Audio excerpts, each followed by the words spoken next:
Have my copies yet, but I'm hoping that they'll show up. But in the meantime, we have something to do, okay? Great. You always have a backup plan. Why don't we begin with our prayer this morning?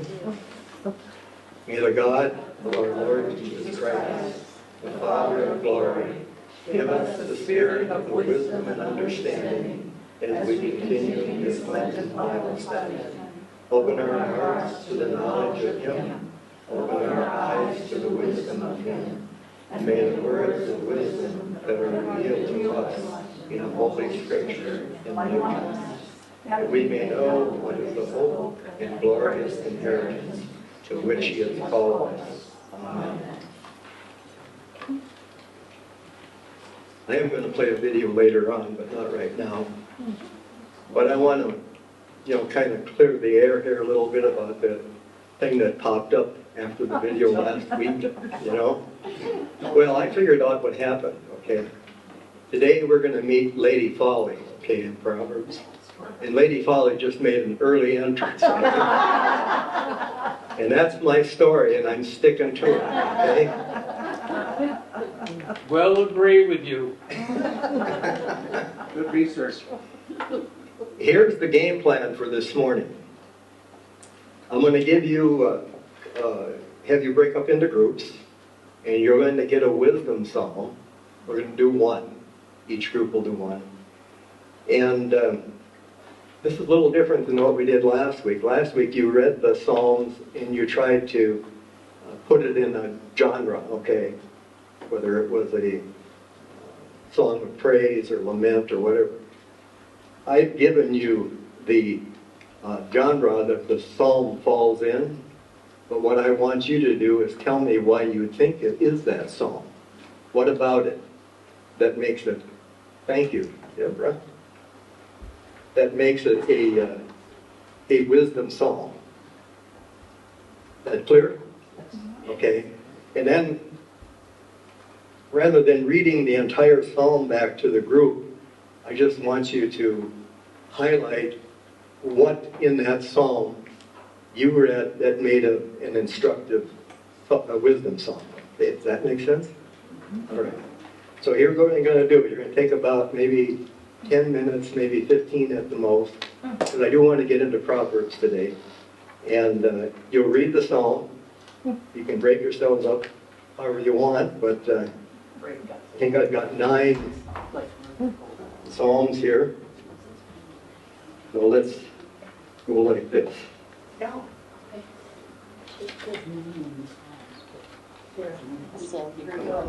They stick together. All right. Here you go. And then the table's over here. Since you're a table, you get 2. Well, see, that's what you get for not joining the youth. No, you don't have to do 2. You can pick the one you want. All right. You can read it, and if you don't like that one, take it over. Take the other one. 128. Let's get started. Who has got Psalm number 1? Your group. Okay. Tell us what you probably all want to turn to Psalm number 1. And the heading in my Bible says true happiness. I don't know what it says in yours, if there is a heading. Some Bibles don't have a heading or a title. Right? What was the genre of the Psalm number 1? Table back there. Wisdom. Oh, you got to have a microphone. Just Wisdom. yeah. Tell us why you think this psalm is a wisdom psalm. Just talk a little bit about it. Well, it really gives us a choice, either God's way or evil. There's no gray matter, So it's instructive. Yes. Yes. Wisdom is instructive. Right. Yes. There's one other key in that psalm that's important, and it says, it uses the word, the law. Yeah. So whenever you see the word, the law, it's a pretty good bet that it's a wisdom psalm. Because the law refers to the Torah. And the Torah was very sacred to the Israelite people. Right? That's really good. I like that. It's a good analysis that you all did. All right. Why don't we go to the next table, just because we'll pass the microphone around. It's a little easier. And what psalm did you have with this table? 19. 19. Ooh. A good old 19. Yeah, all right. My book says God's glory in the heavens and in the law. Okay. What was the genre of that psalm that I gave you? Well, we came up with wisdom, but we felt it was the ancient law that was created for us to follow. Okay. So it's an instructive wisdom? Okay. But again, it has to do with the law, the Torah. Okay? Those are easy ones. Other ones are going to be more difficult. Okay? I know what Let's go to this group here. it's showing us how to be wise. What psalm did you have? What psalm did you have? Huh? Is this on? Oh, Yes. no. Yes, it's on. We can hear you. Okay. I don't get the echo that I normally do. We had Psalm 112. 112. Okay. And what was the title of it? Prosperity of the one who fears the Lord. And we decided that, particularly in the first two verses, it says, "Happy are those who fear the Lord, who greatly delight in His commandments. Their descendants will be mighty in the land. The generations of the upright will be blessed." And then the rest of the song says, because you did this good stuff, then you're going to be rewarded. Okay. So it's sort of a little reverse of saying, do this, Right. but it's saying, if you do this, then you're going to be But it's still an instructional, still instructed. giving instruction. Remember the very first day when we talked about wisdom literature, we said one of the prime reasons for it is to give instruction to the people. If you keep that in mind, it helps you probably understand the wisdom psalms, because most of them are instructive, right? Let's go to this table. We'll use the other microphone, and I think it's on. But yeah. What psalm did you have? 49. 49. All right. You all want to turn to 49. And my heading says the vanity of worldly riches. Okay. What was the genre that psalm that I wrote down? Well, Yeah. it says instructive. Instructive. Okay. Instructive, and this part says, my mouth shall speak wisdom. Okay. The meditation of my heart shall be understanding. So that's for me, be instructive. Instruction. And then, I will incline my ear to a proverb. I will solve my riddle to the music of the lyre. Okay. So, and then another one that seems to give instructions: man cannot abide in his pomp. He's like the beasts that perish. Okay. So it's wisdom. It also has the word wisdom in it, doesn't it? Yeah, it has the Yeah. word wisdom in it. Right? That's not an absolute, though. There are other psalms that have wisdom in it that are not wisdom psalms, but it's a clue. Okay? It can help you identify it. Yeah. Okay, let's go to the next group. You want to hand the microphone down? And what psalm did you have? We had Psalm 73, 73. and we came up with its instructive wisdom. At the beginning, the subtitle is "God is my strength and my portion forever." Okay. So Is there particular verses in it that you zeroed in on that said this is why it's instructive? You will keep on guiding me all my life with your wisdom and counsel, and afterwards receive me into the glory of heaven. Very good, yeah. But again, your psalm had wisdom in it, so immediately you're thinking that it must be a wisdom psalm. And you found the reasons. Good. All right, let's go to the next group. Or two. What's the psalm number? 128. 128.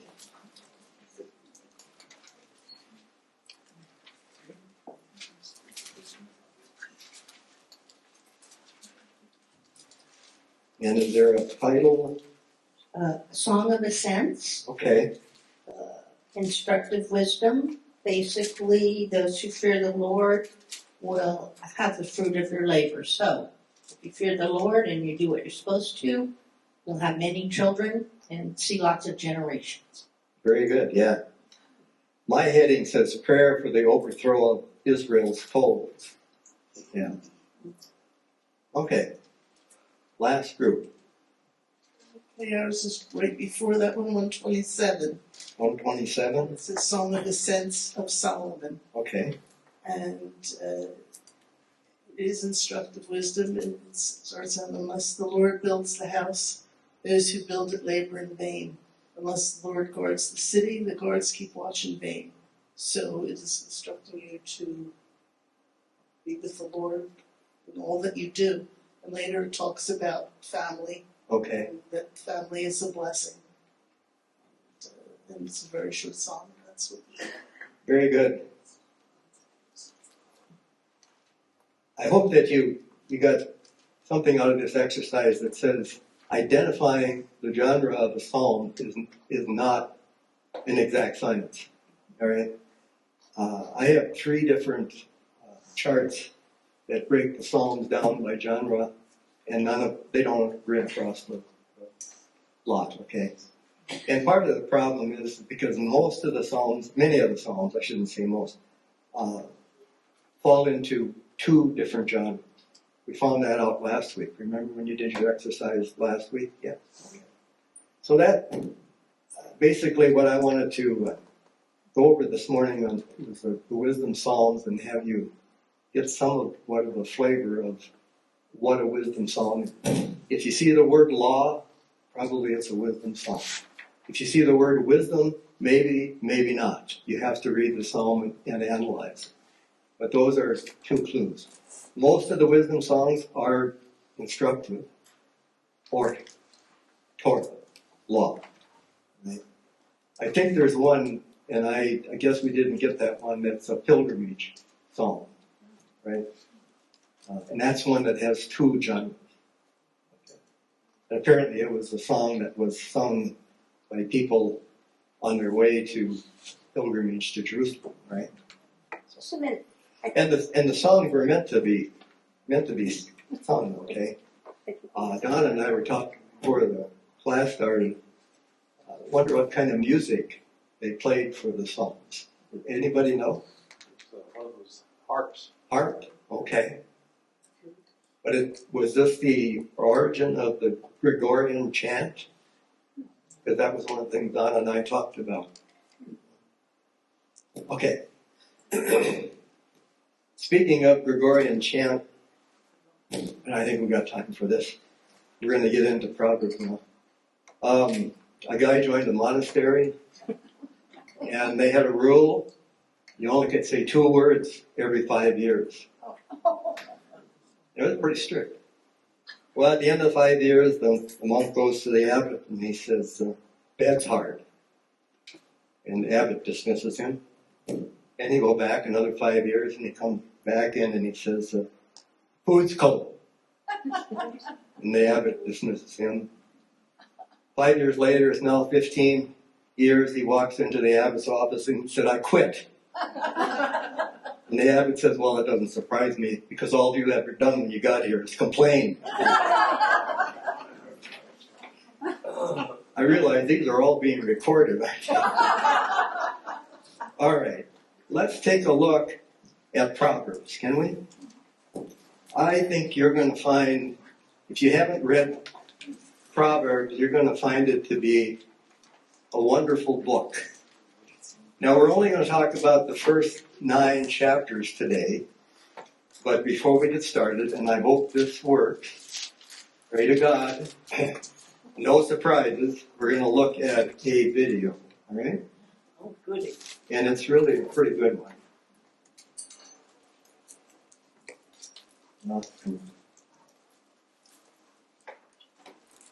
Normally when I do this at home, when I click on it, and then that doesn't work the same here. This might take a little time. Take a little time. Usually. It does at home too when I do it. It takes time, but for some reason it's not coming up at all here. Oh, there we go.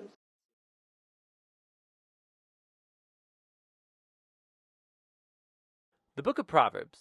The word proverb typically refers to a short, clever saying that offers some kind of wisdom, and this book has a lot of those. But they're almost all in the center section of the book, chapters 10 to 29. But there is way more going on in the Book of Proverbs, especially at the beginning, chapters 1 through 9, and the conclusion, chapters 30 and 31. The book's been designed with an introduction, chapter 1, verses 1 through 9, and it first of all links this book to King Solomon. Now remember the story in 1 Kings chapter 3. Solomon had asked God for wisdom to lead Israel well. And so Solomon became known as the wisest man in the ancient world. And we're told in 1 Kings chapter 4 that he wrote thousands of proverbs and poems and collected knowledge about plants and animals. So Solomon was like the fountainhead of Israel's wisdom literature. So while not all the material in this book is written by him personally, he is where Israel's wisdom tradition began.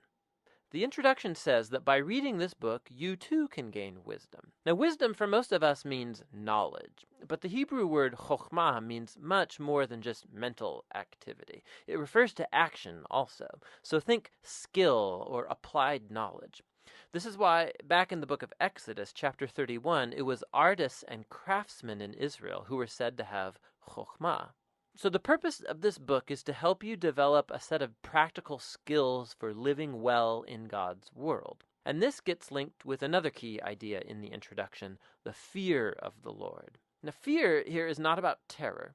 It's about a healthy sense of reverence and awe for God and about my place in the universe. It's a moral mindset that recognizes I am not God and that I don't get to make up my own definitions of good and evil and right and wrong. Rather, I need to humble myself before God and embrace God's definition of right and wrong, even when that's inconvenient for me.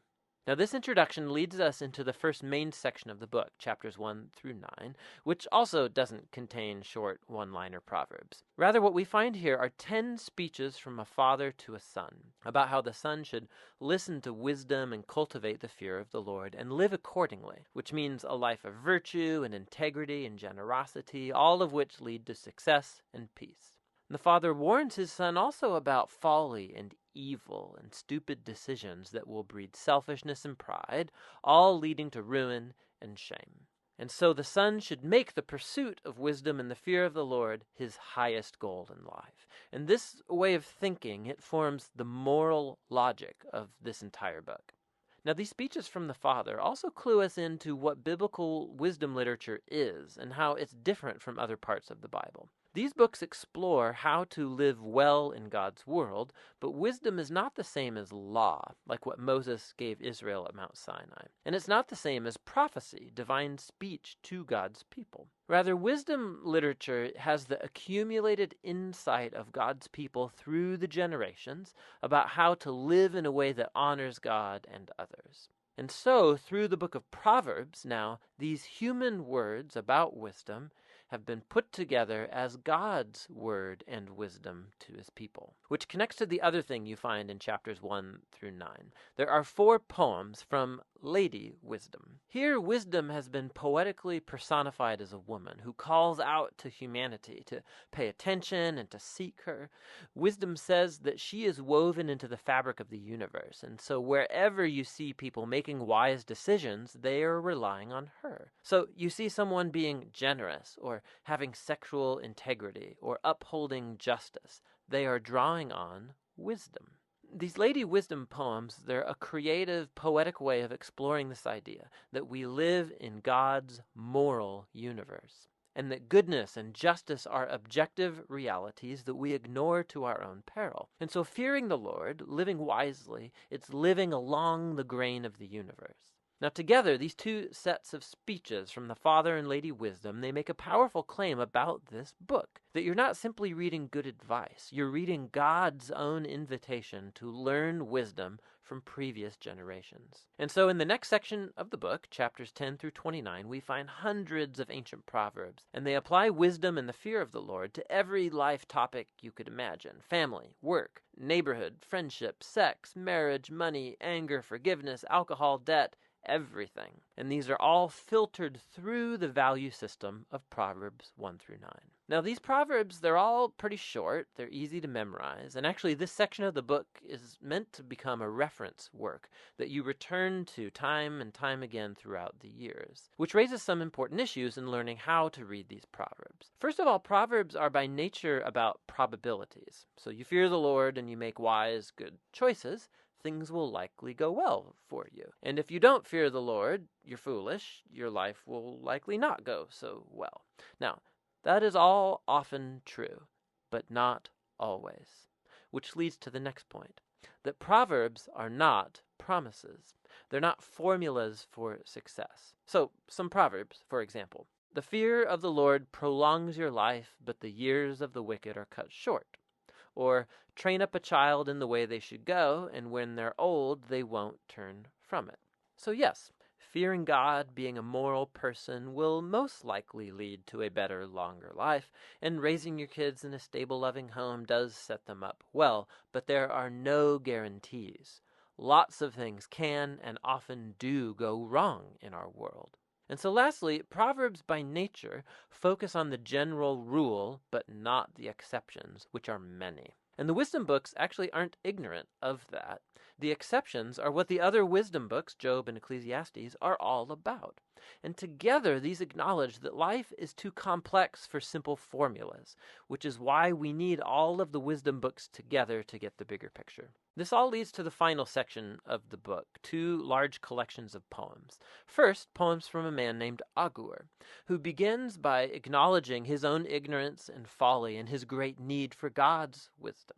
And then Agur discovers that divine wisdom has been given to him in the scriptures, which teach him how to live well. And so Agur is put before us as like a model reader of the Book of Proverbs, somebody who's always open to hearing God's wisdom through the scriptures. The final poems are connected to a man named Lemuel. He's a non-Israelite king, and he passes on the wisdom that was given to him by his mom. It's guidance for being a wise and just leader. And then the final poem is an acrostic or an alphabet poem where each line begins with a new letter of the Hebrew alphabet. And the entire poem's about the woman of noble character.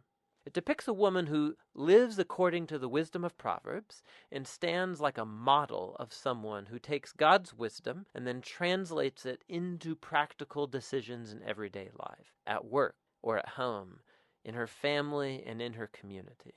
So the book opened with words from a father to a son about listening to Lady Wisdom, and so now the book closes by offering the words of a mother to her son about a woman who lives wisely.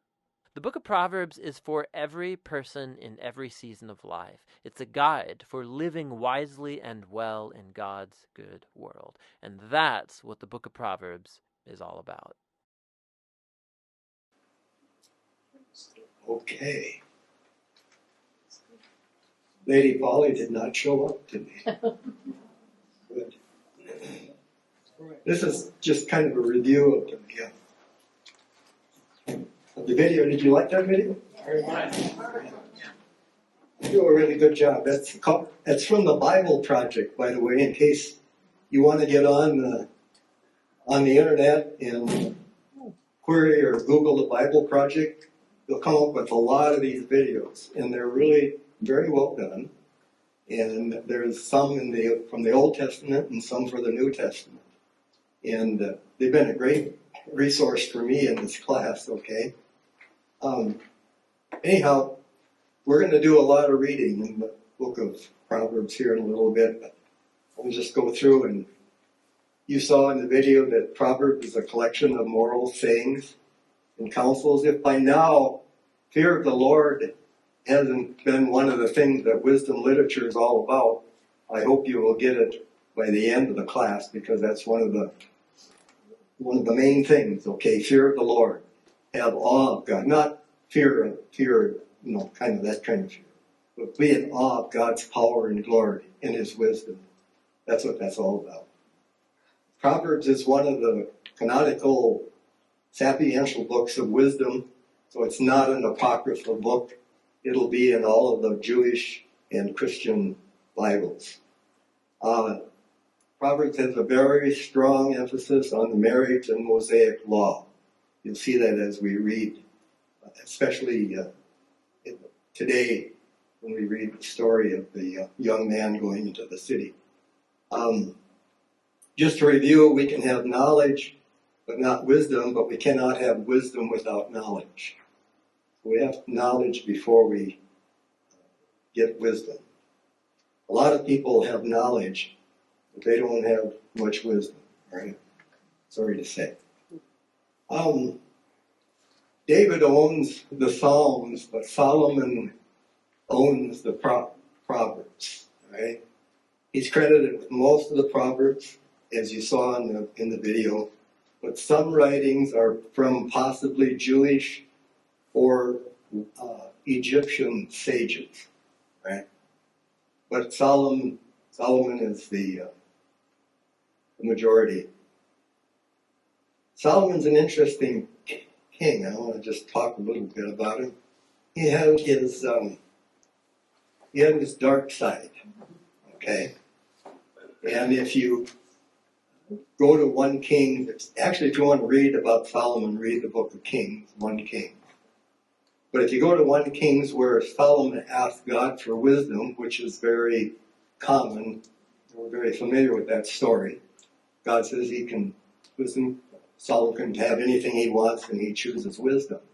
And then the next story is where he has the 2 ladies come to him with a baby. Each one of them had a baby. One of the babies died.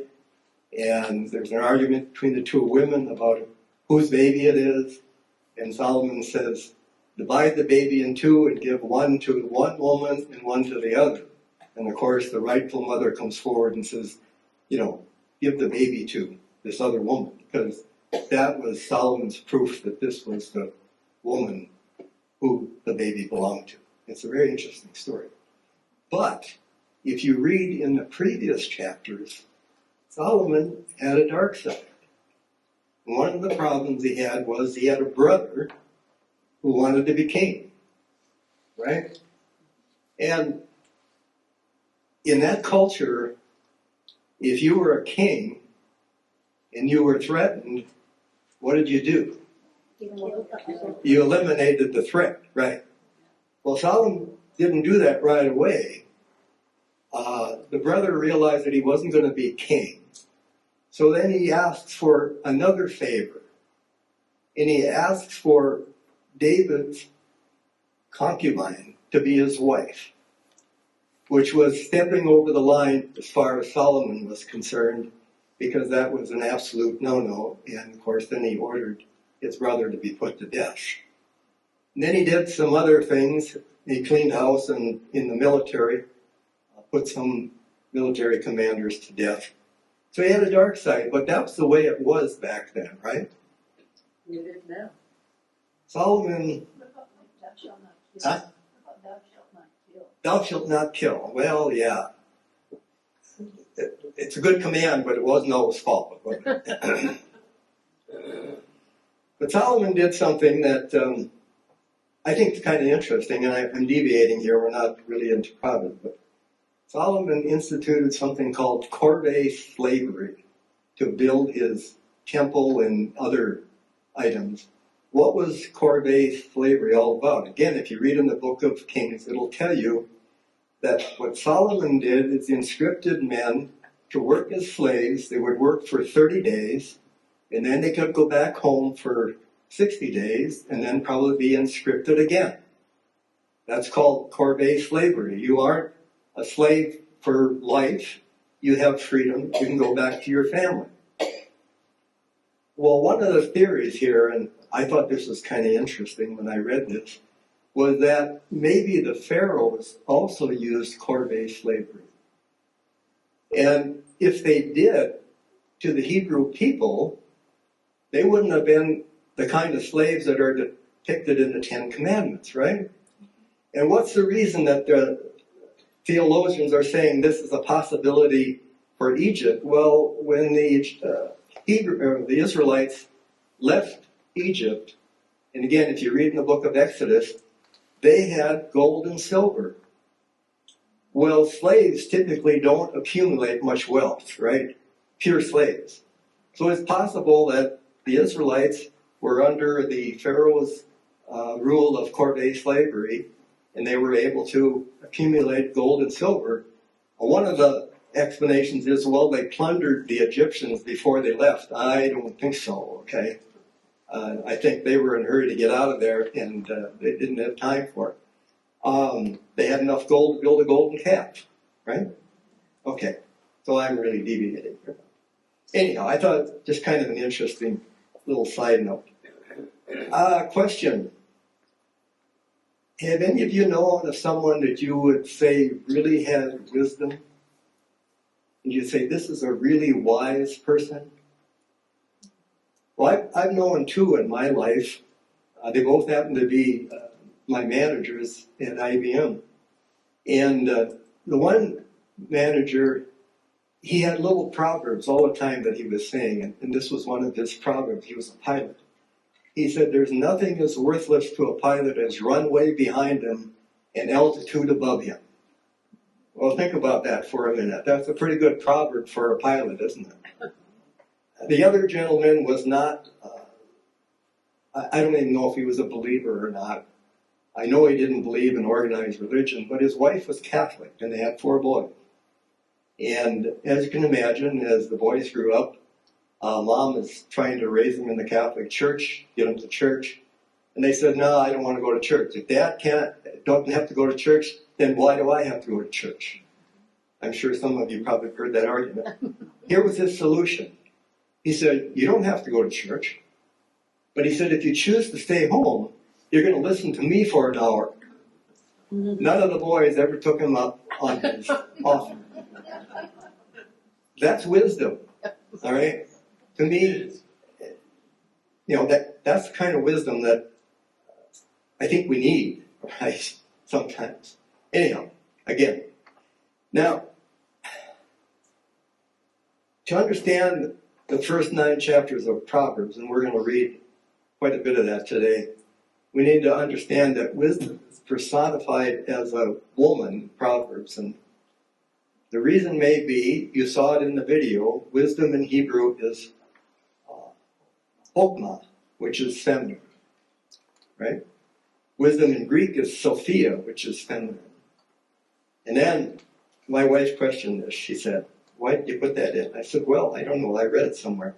Or perhaps it's because of the natural superiority of women when it comes to wisdom. I thought I'd get by with that saying it here, okay? Now, Till later. yeah, I may pay for this. No. My wife and I, we get along fine. 41 years, 30 days, and 32 days. 61, gee. Yeah, 61 days, 1 month, 2 days. That's how long we've been married. All right. The book of Proverbs can be broken down as follows, and we're going to look at chapters 1 through 9 today. It's the only part of Proverbs that has a storyline, a narrative. And it's a story about a young man who goes into the city, and he's described as simple. Now that doesn't mean that he he's not smart or he's not intelligent, it means that he's very naive. He can be easily led and easily swayed. And so he's going into the city, and his dad is counseling him as to what he should and should not do. And then he encounters these two personified ladies, Lady Wisdom and Lady Folly. Lady Wisdom wants to take him in the right direction, keep him away from all the things that can get him into trouble. Lady Folly, on the other hand, wants to encourage him to do the wrong thing and entices him with, if you do this, this will be good. If you do that, you will have pleasure. You'll see that in the readings, okay? Then it goes into the collections of Proverbs, which is chapter 10, 1 through 22. And those are the Proverbs that the video was talking about. One line sentences, maybe two, giving us thoughts on how we can live a better life, be a better father, be a better mother, be a better wife, whatever, okay? And then there's the sayings of the wise, that's attributed to, not attributed to Solomon, and then other sayings of the wise. And then the second collection of Proverbs, chapter 25 to 29, which we'll look at next week. And then there's these sages, the words of Agar. And then there's a kind of interesting, a numerical Proverbs where they use numbers. We'll look at that. And then the words of Lemuel, and then the last chapter is on the ideal wife. I think it actually should say the ideal woman, but it says the ideal wife in my Bible, so that's what I copied. All right, here's what I'd like to do, folks. I want to stop talking, and I want you and I to read the scripture.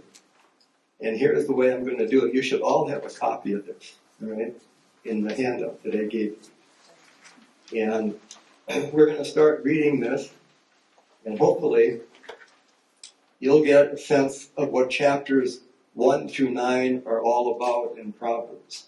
We may not get through all of these today, and that's okay. So we need to have a microphone, and we'll start over here. All right? Here's a microphone.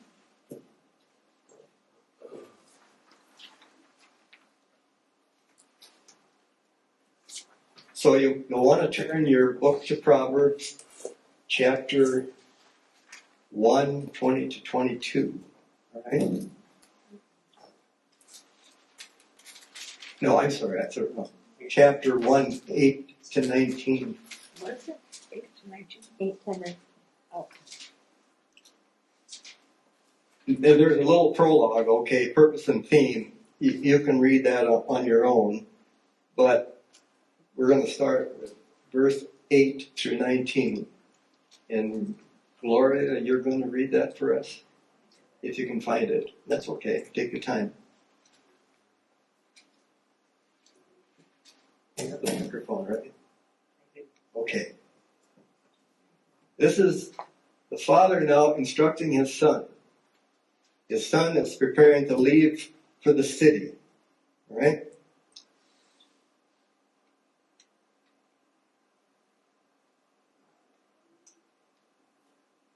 I am.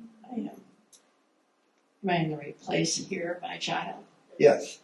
Hear, my child, your father's instruction, and do not reject your mother's teaching, for they are a fair garland for your head and penance for your neck. My child, if sinners entice you, do not consent.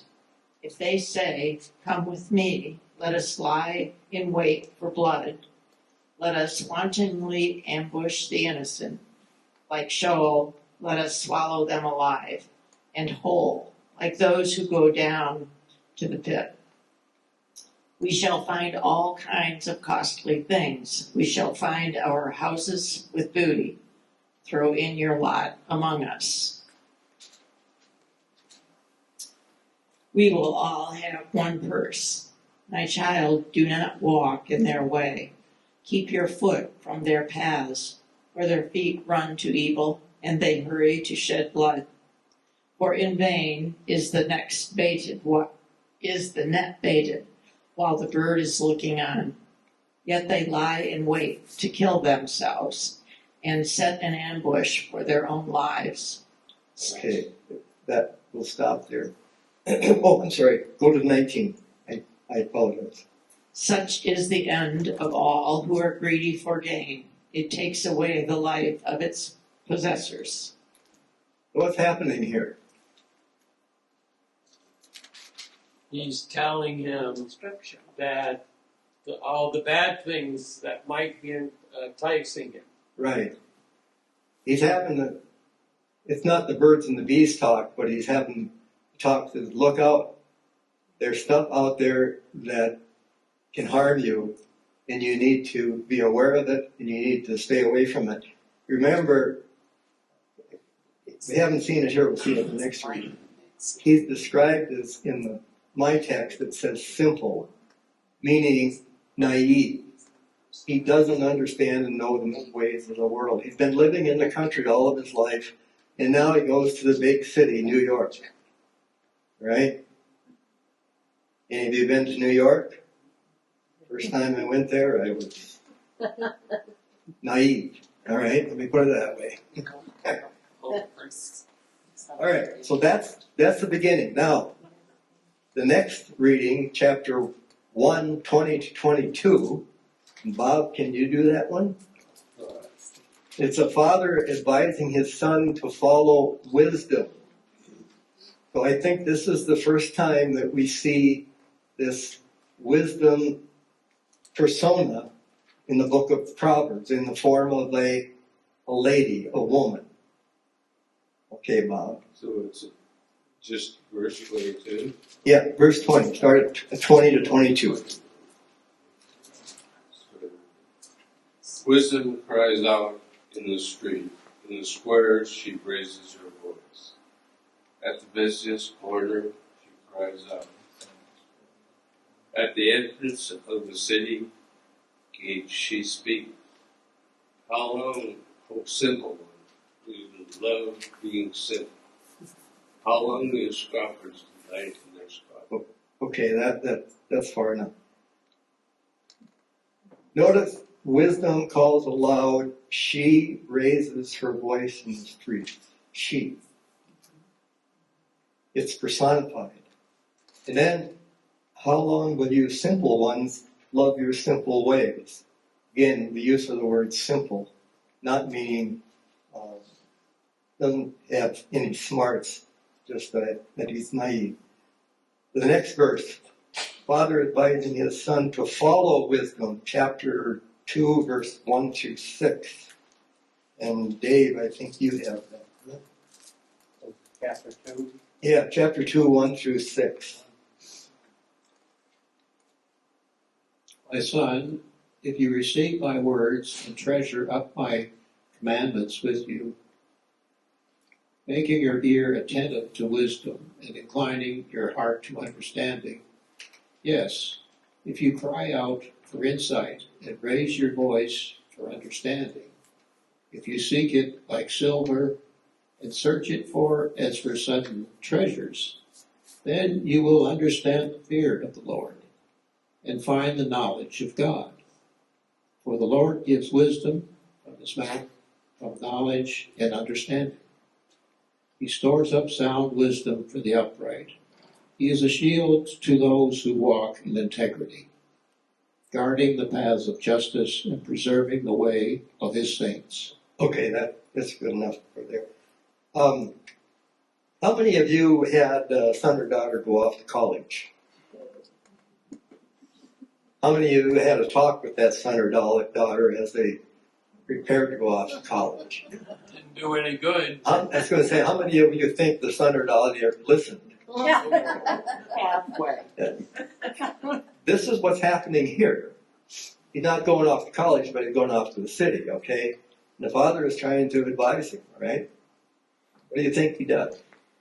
Well, let's find out, all right?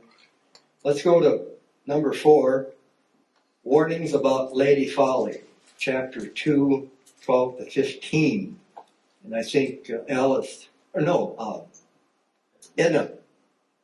Sorry. Okay. Chapter 2, verse 12. Yeah, 12 to 15. Well, Yes. Chapter 2, verse 2. Okay.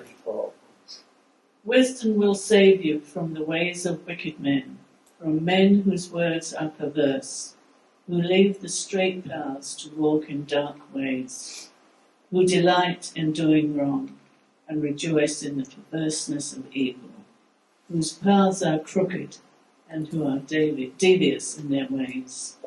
It will save you also from the adulteress, from the wayward wife with her seductive words, who has left the partner of her youth and ignored the covenant she made before God. Okay. Well, we never had that book. Yeah, that talk. I didn't either. My wife did. This is, he's introducing Lady Folly here, all right? Because he said this, wisdom will save you from the ways of the wicked man, my Bible says, from men whose words are perverse, who leave the straight paths and walk in dark ways. This is Lady Folly. This is what Lady Folly is going to do. If you listen to Lady Folly, you're going to be walking in dark alleys, okay?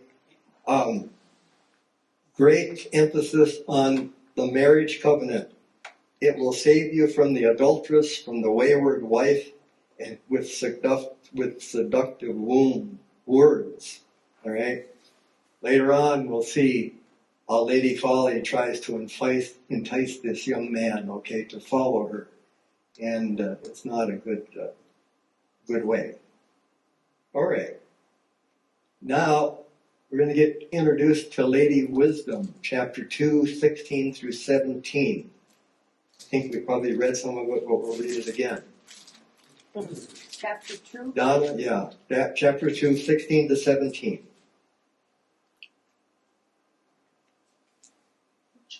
It would be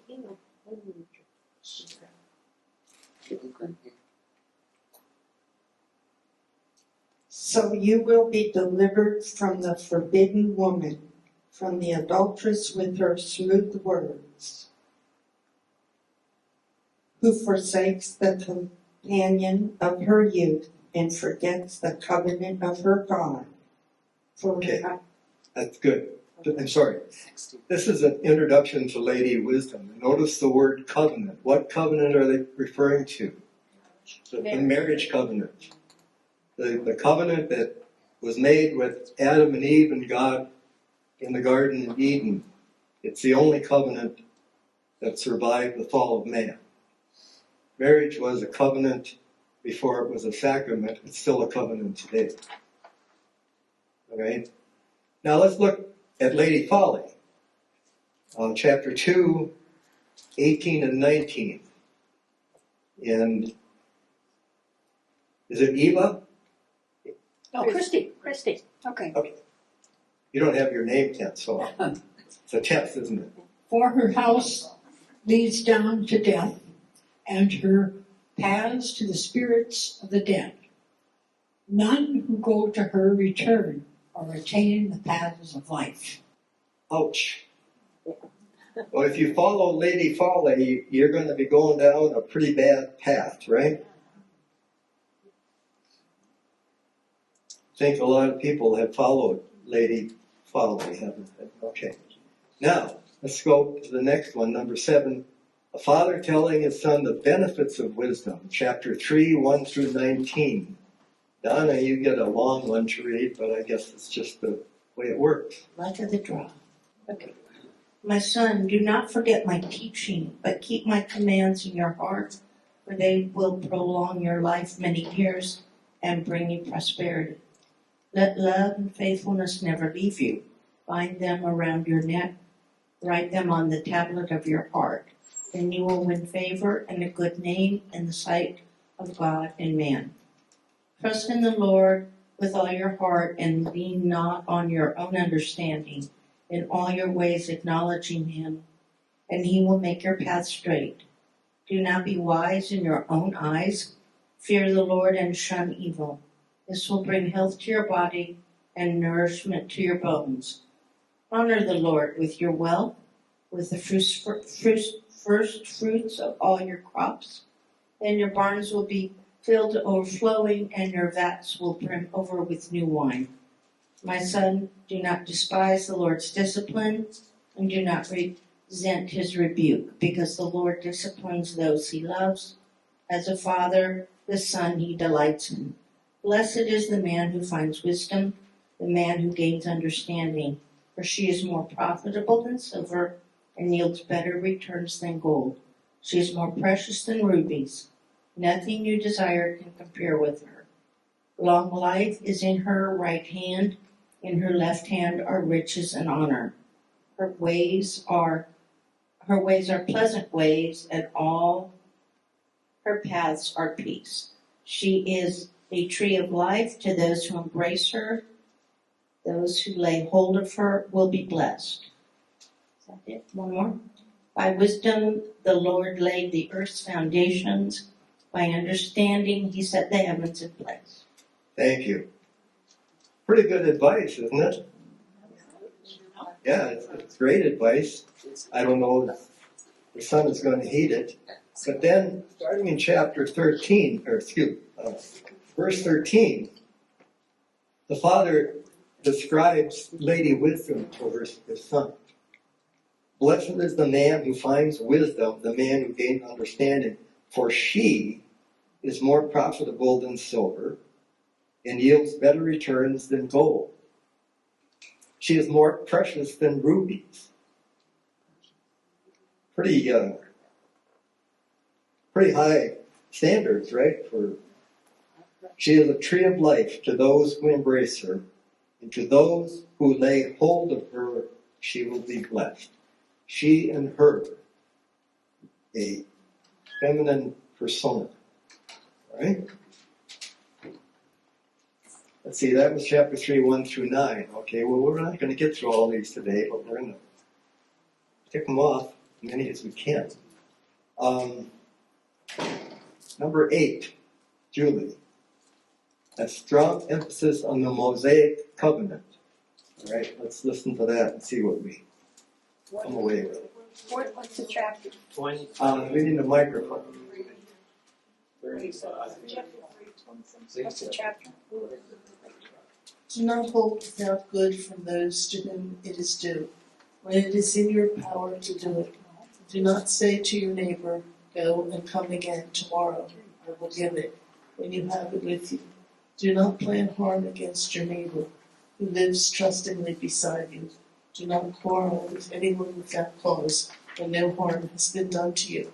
Do not envy the violent, and do not choose any of their ways, for the perverse are an abomination to the Lord, but the upright are in his confidence. The Lord's curse is on the house of the wicked, but he blesses the abode of the righteous. Toward the scorners he is scornful, but to the humble he shows favor. The wise will inherit honor, but the stubborn fools disgrace. Okay. Which of the commandments is he emphasizing here? What? Honor thy father. Honor thy father. Don't, I think he also, not to covet our neighbor's property, right? Yeah. So again, this is an example of where the wisdom literature recalls the Mosaic covenant, the law, right? And the father is counseling his son regarding that, right? Good words again. All right. Number 9, strong emphasis on lady wisdom. That's chapter 4, 5 through 9, and Carol, I think you have that. So turn to 4, 5 through 9. 13 also. And 13, yes, thank you. Get wisdom, get understanding. Do not forget my words or swerve from them. Do not forsake wisdom, and she will protect you. Love her, and she will watch over you. Wisdom is supreme, therefore get wisdom. Therefore, though it costs all you have, get understanding. Esteem her, and she will exalt you. Embrace her, and she will honor you. She will set a garland of grace on your head and present you with a crown of splendor.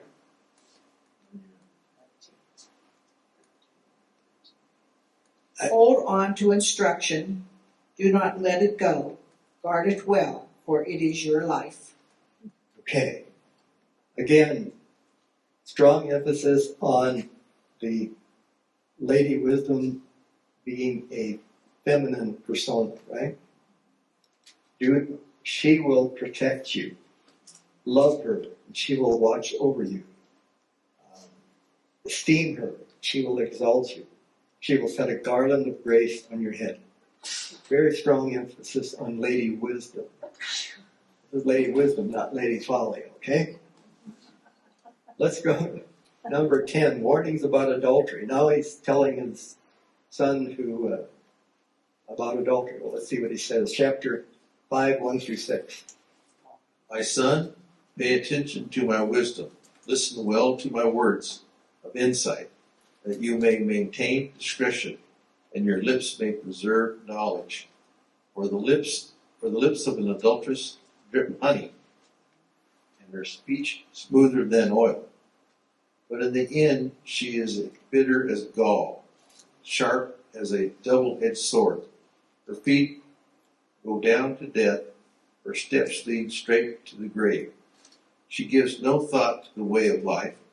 Her paths are crooked, but she knows it not. Thank you.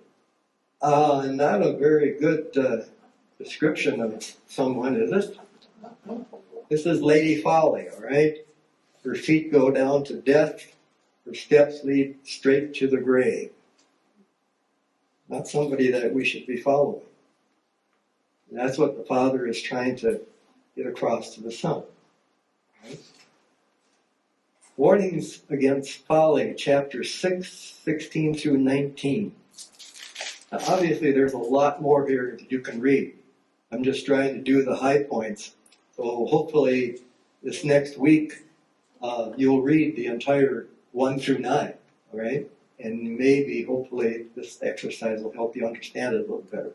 So let's go to 16 to 19, and we're over at the table there, okay? And I see I got a misspelled word, against. No, I don't know how you'd pronounce that, but go ahead. Chapter 6, 16 and 19. There are 6 things that the Lord hates, 7 that are an abomination to him: haughty eyes, a lying tongue, and hands that shed innocent blood, a heart that devises wicked plans, feet that hurry to run to evil, a lying witness who testifies falsely, and one who sows discord in a family. Okay. Again, this is calling the Mosaic covenant, the 10 commandments, okay? Hands that shed innocent blood, thou shalt not kill. False witness. So, again, it's strong emphasis on the Mosaic covenant. All right. We're to chapter 7, verse 1 through 9. Warning against the adulteress. Somebody over there needs to take the microphone. I have it. Okay. My son, You have to speak into it. my son, There. eat my words and treasure my commands. Keep my commands and live, my teaching as the apple of your eye. Bind them on your fingers, write them on the tablet of your heart. Say to wisdom, you are my sister. Call understanding friend. That they may keep you from another's wife and the adulteress with her smooth words. For at the window of my house, through my lattice I looked out, and I saw among the simple ones, I observed among the young men a youth with no sense, going along the street near the corner, then walking in the direction of her house. In the twilight, at dusk of day, at the time of the dark of night. Okay. I saw the simple, I noticed among the young men, a youth who lacked judgment. Okay, so simple means lacking in judgment, naive, easily swayed, easily led, all right? All warnings about Lady Folly. And then we got, warning about Lady Folly 7. No, we just had that one, sorry. Lady Folly and Temptations, chapter 7, 10 through 27. The woman approached him, seductively dressed and sly of heart. She was the brash, rebellious type, never content to stay at home. She is often in the streets and markets, soliciting at every corner. She threw her arms around him and kissed him, and with a brazen look she said, "I've just made my peace offerings and fulfilled my vows. You're the one I was looking for. I came out to find you, and here you are. My bed is spread with beautiful blankets, with colored sheets of Egyptian linen. I perfumed my bed with myrrh, aloes, and cinnamon. Come, let's drink our fill of love until morning. Let's enjoy each other's caresses. For my husband is not home. He is away on a long trip. He has taken a wallet full of money with him and won't return until later this month." So she seduced him with her pretty speech and enticed him with her flattery. He followed her at once, like an ox going to the slaughter. He was like a stag caught in a trap, awaiting the sorrow that would pierce his heart. He was like a bird flying into a snare, little knowing it would cost him his life. So listen to me, my sons, and pay attention to my words. Don't let your heart stray away towards her. Don't wander down her wayward path, for she has been the ruin of many. Many men have been her victims. Her house is the road to the grave. Her bedroom is the den of death. Wow.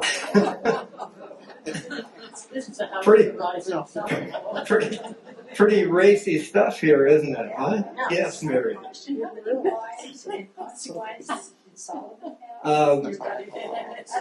That's a good question. I've read, you all are going to be able to help me, Reverend Ruth and Father. I've read like 300 wives and 1,000 concubines or something like that, right? It was a bunch. Yeah, it was a bunch. Yeah. Excuse me? It's okay for teens. Yeah, well, yeah, I suppose. I don't know. Sorry. I mean, no, I'm not going to say anything. Sorry to interrupt. What would happen? What would happen to an adulteress when the husband came home? Didn't he have a right to kill the person? Yes. Oh, yeah, of course. But that was then, Right. Right? Right. Yeah. Totally different culture, totally different laws. I mean, again, the kings, it was just very normal when you became king, you eliminated all the threats that there were to your throne. And if that was a brother or a mother or a father, you did it, right? It's just the way it was. You know? And unfortunately, it really hasn't changed today in some cultures, okay? So, all right, let's see, we got 5 minutes. Lady Folly and Temptation, I think that's the next one, 7, 10 through 27. What is it? You did that one, okay. We're at number 15. We're 15. Thank you for keeping me straight. Wisdom's Call, chapter 8, 1 through 14. 1 through 14. Does not wisdom call, and does not understanding raise her voice? On the heights beside the way, at the crossroad, she takes her stand. Besides the gate in front of the town, at the entrance of the portals, she cries out, "To you, O people I call, and my cry is all that live. O simple ones, learn prudence, acquire intelligence, you who lack it." Got to change the page. I think we go to 14. Is that 14? Yes. Hear, for I will speak noble things. From my lips will come what is right. For my mouth will utter truth. Wickedness is an abomination to my lips. All the words of my mouth are righteous. There is nothing twisted or crooked in them. They are all straight to one who understands, to the right, to those who find knowledge. Take my instructions instead of silver, and knowledge rather choice gold.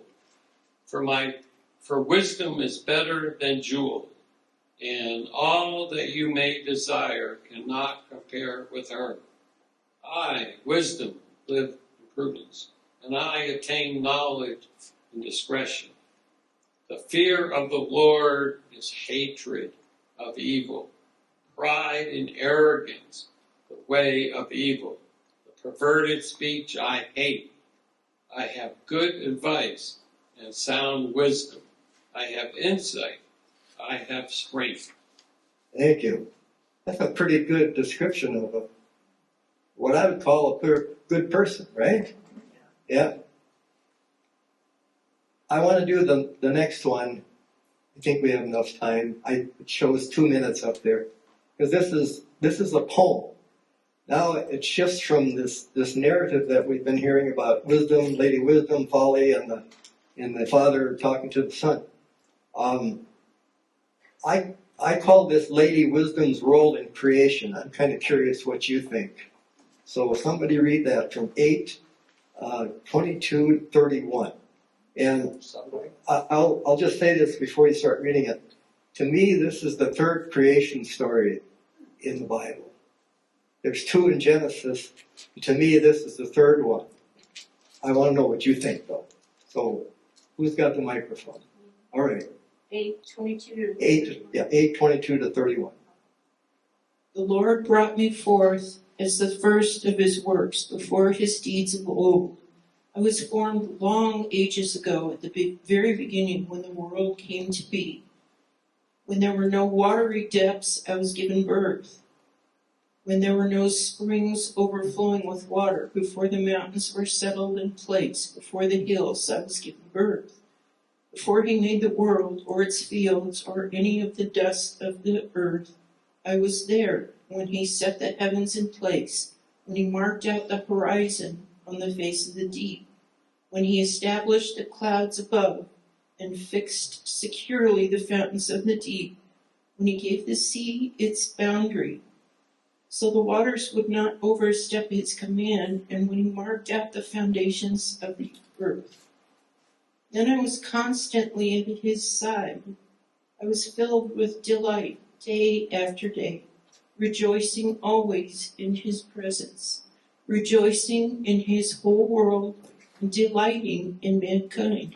Thank you. Doesn't that sound like a creation story to you? Yeah. And it was a woman who was a part of it. Okay, we're at the end of our time. You'll have to read the other 2. But what I would encourage you to do now, all right, rather than asking you to read 1-9 before you came here today, go back now and read it to see if it makes sense to you. Read the whole chapters 1-9. And then next week, what we're going to do is we're going to get into some of the Proverbs, right? I'll select some that we'll read that I hope will give us some insight. And then we'll do the very last chapter of Proverbs, which is a tribute to, it says an ideal wife.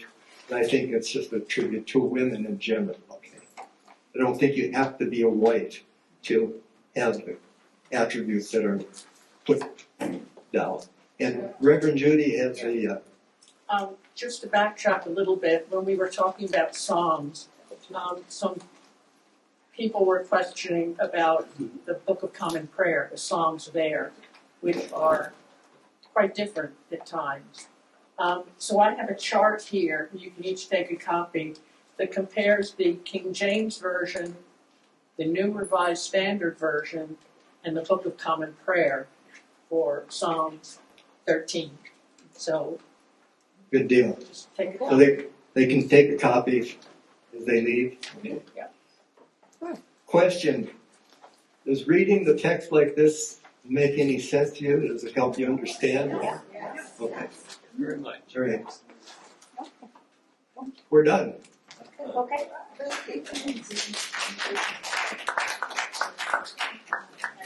Oh, I do have a question. How many of you are winter visitors? You go back after Easter? Me. Well, You may go back. if I can't get through all the material by the end of 6 sessions, would you want to go to a 7th session? Yeah. I'll have to check on the room availability. Is that a yay or a nay?